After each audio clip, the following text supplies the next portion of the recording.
এটি হচ্ছে দক্ষিণ বিষ্ণুপুর মহাশ্মশান।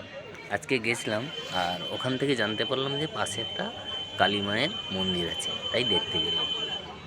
এটা হচ্ছে সেই কালী মায়ের মন্দির, যেটা বিষ্ণুপুর মহাশ্মশান কালী মন্দির নামে পরিচিত।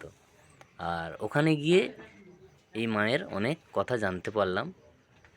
ওনার যে প্রতিভা, যা জাগ্রতা, সেই সবগুলো জানতে পারলাম। যে এখানে অনেকে আসেন, তাদের মনস্কামনা পূর্ণের জন্য দাগা বেঁধে দিয়ে যায়। সেই দাগাগুলো দেখুন কেমন ঝুলছে, সব পত্র মধ্যে লিখে ওখানে ঝুলিয়ে দিয়ে যায়। তাদের মনস্কামনা পূর্ণ হলে আবার এখানে এসে পুজো দিয়ে যায়।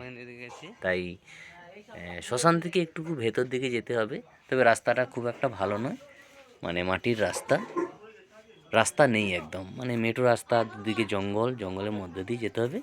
আর যত ওই ঠাকুর, এই যে দেখুন এই রাস্তাটা, এই রাস্তাটা ধরে যেতে হয়েছিল।